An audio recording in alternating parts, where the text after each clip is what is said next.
I want to thank you first for your time, second for screening some of those questions I asked for on Reddit and on Twitter that were definitely not going to make it through Oh me. yeah. What up, everyone? Shaq here for Cage Side Seats, and you know who this is. He's the former two-time X Division champion and the inaugural Cruiserweight king of WWE. He flies higher in the ring than Snoop Dogg does, basically everywhere. TJP, how are you, my man? How's it going? With a name like Shaq, as an LA boy, I just like hearing it. So I feel like, Hey, well, the biggest regret of my life is I was at a UFC event, UFC 241, and I was standing this way, and big Shaquille O'Neal walks right behind me, and I missed my shot. So I've let the family oh, down. you could have had Shaq and Shaq in one pick. If one day, I'm confident, we'll will it into existence. So thank you for that. Now, before we get on to all the amazing stuff that's happening, obviously you're taking on Alex Shelley in the opening round of the Opera Cup at MLW Presents Fightland, October 2nd.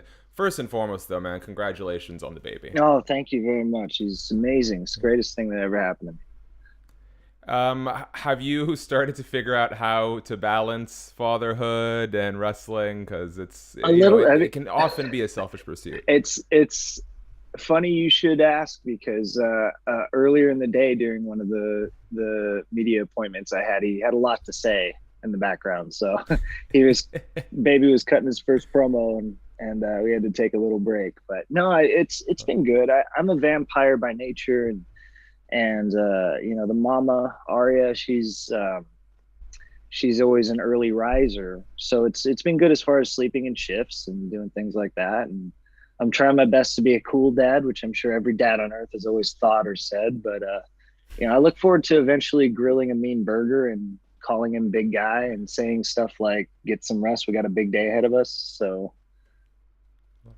Well, lots to look forward to then, inside the wrestling world and outside.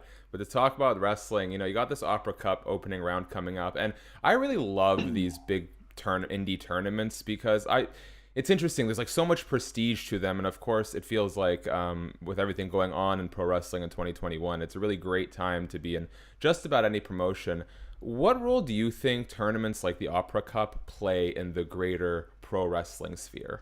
Well, one thing that I think is really great as far as that setting, most commonly when you get to the upper levels of wrestling, like where WWE, Impact, MLW, New Japan, Ring of Honor, like when you have steady programming, they're essentially presented as television shows. And as television shows, you kind of have your cast. Like there's you have a roster, it might be 200 people, but the show's really about like 10 people. Like if you watch WWE, the show's really about like 10 people, and everybody else is The Simpsons. Yes, exactly. Everybody else is Lenny and Carl. You know what I mean?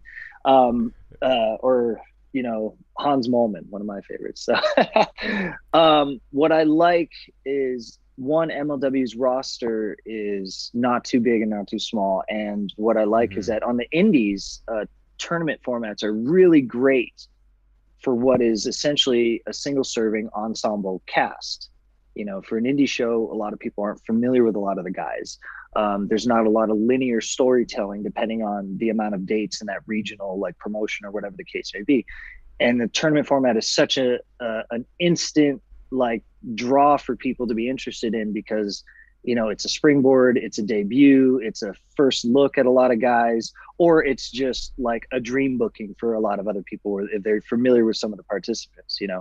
And I like MLW using the Opera Cup, having the Opera Cup and that platform on a major league type of, so to speak, no pun intended, but in that sort of format, because now they do have the type of programming to have a linear track for it, but you still get the excitement of the single serving, like one night only feel to it. So like, even if people are unfamiliar with some of the people or whatever the case may be, it's kind of marrying both worlds together. It's taking what is normally like a television product at those levels and marrying it with the excitement of the single serving product of a regional company. And that's what I love about it. 100% kind of gives me some World X Cup vibes. Yes, exactly. Yeah. Yes. How does it feel to be in this pro wrestling landscape of 2021 where there's just so much excitement all around? And it does feel like a trickle down effect. I think for me, one of the things I've noticed with AEW's rise is both intentionally and unintentionally, it's putting a lot of shine on the fact that there's so much great wrestling outside of WWE. And I think MLW, both through their own work and the work that other promotions around them are doing, has really benefited from all these new attention. Well, for me personally, over the last year or two, I've kind of jumping into a brand new body of water. Like, between a couple of years in Ring of Honor and then on to TNA for, what was it, 4 years maybe, then WWE for 3 years and change, or whatever the case was. It was like been like 10 years since I was on the indies, and this is a whole new generation. So now I'm like going to these places when I'm not in like an Impact and MLW or New Japan, when I'm doing like regional dates or something like that, I'm meeting brand new people who are stars, like, like from the independent scene, and I'm just blown away by them. So seeing that now there's, the AEW platform, and it's like not just a brand new platform, but this brand new platform that's throwing the biggest bombs. Like, so to have all these guys have this huge exposure opportunity, and to, like, for me meeting them personally and then also seeing how they're presented, I can only imagine, like, as a fan, like if you're the outside world, like looking at this, like, probably not since the Attitude Era when wrestling became cool kind of overnight, and you had 2 shows worth of so many different characters. I don't think since then has it been like this if you're a fan. You have, of course, been presented as TJ Perkins, TJP, but you've also spent time under the mask as Suicide and then Manik. Can you kind of peel back the curtain on how that gimmick originally came about? Because, I played the TNA video game when it was first released, and Suicide was the character there. But what were the discussions like of what they wanted to do with that character on screen long term? Well, it was sort of an accident initially. A funny story, like when the first inception of it back in, I think, 2008, and a lot of us were in the locker room for, God, was it Victory Road, I think, or Destination X? It was in Houston in 2008. And they had told Frankie Kazarian, we would like you to portray this character. And he was bummed. Like, he was super upset because he was getting he's a little older than me. He comes from the same generation, but he's a little older than me, and like was finally getting a chance to kind of be himself. He had matured as a performer to like his peak, I think. And they kind of like undoing that and saying, no, we'd like you to start over as this. And he didn't want it. He wasn't having it. And we all sat around the locker room, and Christopher Daniels joked, oh, TJ should just be Suicide. He's already in a mask, because I was Puma at the time.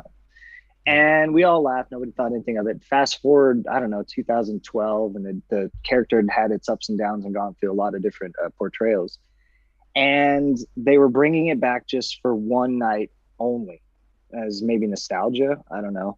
And I don't think they knew who they wanted to portray it. So I remember asking, like, do you guys have an idea? Because I know that they had a rotating door. I was like, if you don't have any idea for this, I'd be happy to do it. Like, because at the time they didn't know what to do with Puma, the character. And I was just tired of sitting at home. So I said, okay, yeah, good idea. So one night turned into 2, turned into 3, turned into, people still think like I might now at this point be like the longest running Suicide character portrayal. And yeah, it was just an accident. After night 1, they just thought, this is the way we always envisioned it being, and we love it. So we'll see where it goes. I think it was the day of the Boston pay-per-view. We had Slammiversary, and it was not long after the bombing in Boston. And I just felt like, they had thought about changing the character, changing the name. Obviously, at the time, for newer fans, at the time, TNA was like doing arena shows and live TV every week. It was closer to like what AEW is now. Like, they're trying to get over that hump, and they had network TV with Spike and everything. And so maybe they thought that the name should be changed. And I was really kind of the one to kind of break the silence in the room and say, hey, maybe now's the time. We're going to a city that needs a little bit of uplifting. I I don't think Suicide's the Suicide best was name the for the right, yeah. character, you know. And you guys have been wanting to rebrand it a little bit for a while. So I don't know who came up with Manik, but I said, okay, we could do something with that. That's better. And I pitched a lot of different ideas for the character change. I wanted to do something based on the Aswang, which is Filipino folklore. It's like our vampire, ghoul, werewolf type thing.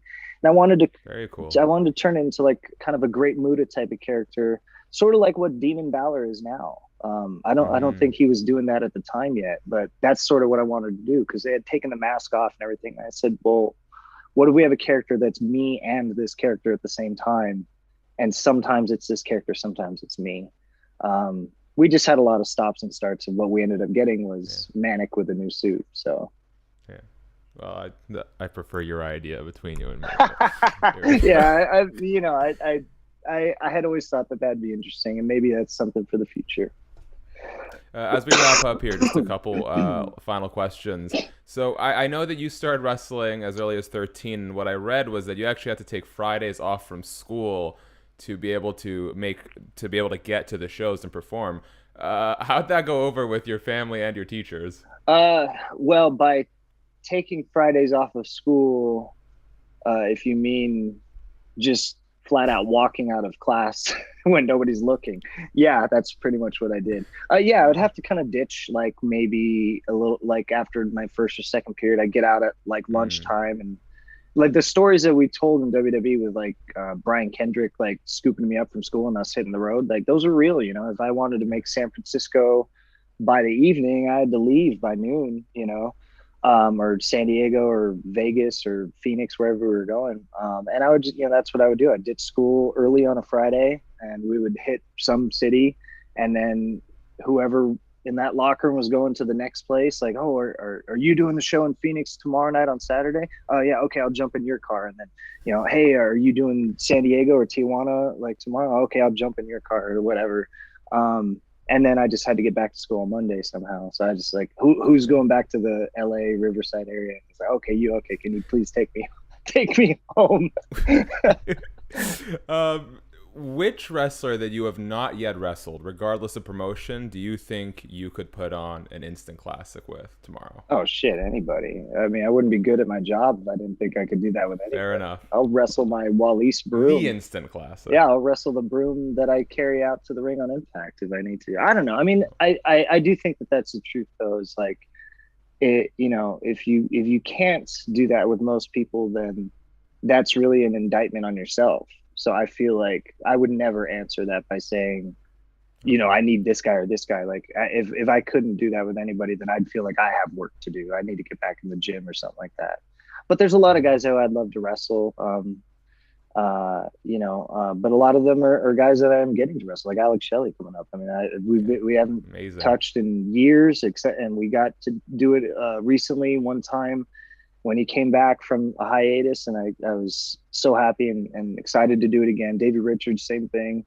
A lot of the guys in a lot of the places are good friends of mine. A lot of the guys in AEW are friends of mine, and they're all incredible talents. So, TJP, we will leave it there. I want to thank you first for your time. Second, for screening some of those questions I asked for on Reddit and on Twitter that we're definitely not going to make it through me. Oh yeah, I noticed that, and you know, if they made it through, I'm an open book, and I'm very laid back and diplomatic. So, but yeah, I'm happy to quell everybody's concerns or fears. Nice to sometimes get the community involved. TJP, you wrestle Alex Shelley, Opera Cup on October 2nd at MLW presents Fightland. Thank you for the time, and man, good luck. Have a great time out there. No, thank you very much.